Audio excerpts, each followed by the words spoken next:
Hello everyone, welcome to the channel. We have an interesting content, who what said, and we had the Mercedes part where we have the team principal and the two drivers of Mercedes, Mr. Toto Wolff, Lewis Hamilton and George Russell. Let's watch the video and then I will give my honest opinion. Let's go. And please don't forget to like this video. Specifics of Lewis's race and George's race in a minute. Can I ask about some of the penalties we've seen given out? We've seen George getting a penalty. We saw Lando getting a penalty today. I know you have your views on it. Yeah, it's inconsistent. I think with Valtteri it wasn't even a race. Yesterday we've seen a few of those incidents which were exactly the same, that weren't penalized. Racing for positions actually, real positions, and then receiving that penalty is just completely odd and bizarre. I think we know why, but obviously you can't say that on television, and also the decision making at the end. We know why that sometimes we have over-judicious, over-exaggerated stewarding decisions when they should leave things be and let them be motor racing incidents. Sometimes there's correlations. Correlation between when there is decision making, there's a bit interesting. Right. Concentrated correlation between certain decisions that are made and sometimes the races where you look at the people who are making those decisions. Just to be clear. Yeah, you said that now. No, I know I said it, but I'm trying to get to what you said. All right. Well, we'll let everyone understand what they meant. And Lewis's race. What happened? Would it have been something about the car? Is it unlikely for Lewis apologized, so that was just his mistake? 100% car. I think he was not even pushing at that stage. We've seen it yesterday with George. That was maybe over pushing it, but still abrupt losing it, putting it in the wall. And today in such a situation, there was wind and there was little bit of dirty air from front. No, we have definitely an issue. I don't know whether it was yesterday the same than today. Definitely, Lewis Hamilton doesn't lose a car on lap 5 like this. All right. Well, thanks very much. I think we do have an issue with the stewarding. It will be a discussion that goes on. I think we did hear your radio message to George about at the end, so that is available, and people would have heard you say that. So yeah, we'll see. I guess this is a story, one of those things that will run. Yeah, you mentioned you said stewards. I think. Maybe I wouldn't have said steward, but maybe steward. At the end of the day, it's a difficult job, and some are very good, some are trying their best, and you need to salute these guys. All right, thanks, Toto. All right. Toto just said that the car was the biggest problem. And it was the biggest problem throughout the week of Mercedes.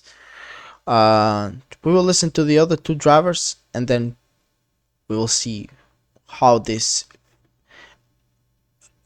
gets in one place. Everything. That's never happened before. It's the first for everything, I guess. Yeah. Well, I wasn't really even pushing at that point, and the car started bouncing and. Bono just said I got a 40-kilometer tailwind, but the left wheel was bouncing up in the air and then lost the back end. So we have three-wheeling sometimes. It's been an issue for us. I've just ever had that happen before. So yeah. The team seemed quite confused about the car. Is that fair to say in terms of the way it responds sometimes and the way it behaves? Well, I mean, the same thing happened to George yesterday on this new update package that we worked so hard to bring. I mean, he's obviously fortunately doing a good job today, but he's got the old package on, and be interesting to see if there's learnings from it. But it's so upsetting. I'm so sorry to all the team back at the factory. I've never spun off in the race, I don't think, before. So definitely I was not focused. I was really caught by surprise by this bouncing that I had, and yeah, obviously I'm devastated, but onwards and upwards. What can I do? I'll just try and prepare better for next week. Hopefully have the car in a better place next week. Yeah, definitely. We made the most of a bad situation, and we had no idea what to expect starting from the pit lane on a floor that is a good 4 months old now. To end up P6 ahead of Red Bull is a really strong result. So it would have been interesting to see what we could have done had we been starting from one of the front positions. We'll review that after, but yeah, good race today. Ant's been analysing some of the 5-second penalties that have been given on the Skyped and looking at all of them, and there just seems to be confusion about when these are applied. Okay. What's your take on it? Because I know Toto was quite vocal on the radio to you at the end. Then Lando got one, Pierre's got one. Do you guys need to talk in the drivers' meeting in Mexico and get the stewards to just really explain it clearly to you? Well, I've got to be honest, I haven't actually seen any of these other penalties. I trust Ant's analysis. You could go and see him after, he'll go through them if you want. He's over there now. Over there. So whatever Ant has said, I'm sure he's not far wrong. My one definitely seemed a little bit harsh. Valtteri kind of let me pass. He knew we weren't in the fight.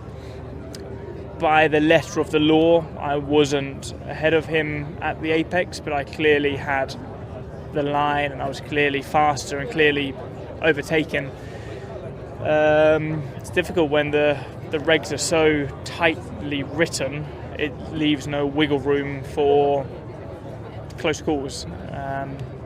I don't know, don't have much more to say. Just finally, if I can just ask you, Lewis told us that for him, the car today did something it hadn't done before, and then it was bouncing and he spun off, and he said, I've never spun before. What are you guys dealing with this car? I know he had the new floor on and kept it on for today, but what are you dealing with this car? Because you had your spin yesterday, and it looks like it's unpredictable. It looks, I don't know. Yeah, I mean, Lewis never makes these sort of mistakes, and I think it just goes to show the challenges we're facing. The car is on a knife's edge. When we get it in the window, we're flying, and I'm confident the floor we had on yesterday is capable of pole positions and is capable of fighting for victories when we get it in the sweet spot. But we can't really get that sweet spot, and when we're there, we don't really know why, and when we're not there, we also don't know why. So, and then it bites us, as it did to me yesterday, Lewis today. So hopefully we can make some progress on that in the coming races. Specifics. Yeah, as I just said,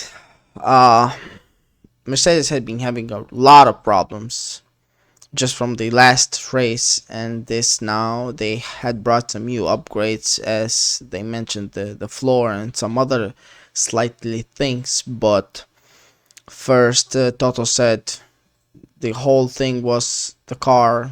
None of the drivers had none of the drivers were faulty. It was all about the car. The car is not running as it should be running. The upgrades doesn't help. The car is bouncy. No balance, no grip. It gets you by surprise, and it's unpredictable to see how the car would perform, and they just cannot find the solution. When with a spun of Lewis Hamilton, that was a shocking thing to see for all the F1 world, because in his whole career Lewis never spun. He's very precise, he's very careful when he drives, he's very careful what he does with the car, how strategic he is, and the thing he does with the car, they are just magical, and that's why he's the GOAT. But everyone is talking about it, like Lewis cannot do those, like he doesn't do these kind of mistakes, and that's why even the Toto Wolff, the team principal of Mercedes and the owner of Mercedes, said it was all the car, it isn't Lewis's fault, and we apologize about that. Also, George Russell said, first, he said that with the new upgrades that we have, I spawned 2, I hit the wall, then I put the old upgrades, then the car seems to be running much more stable. So clearly the new upgrades doesn't work. Clearly they need to find the solution to make the car go like faster and be much more stable, more balanced. But as George said, with this kind of particular upgrade, we need to find the sweet spot so the car is going to be like the car to be ready to fight for pole positions, even for races. Either way, thank you everyone for watching the video with us. Please don't forget to like and subscribe our channel. If you have something to add up, comment down below, and we'll see you in the next one.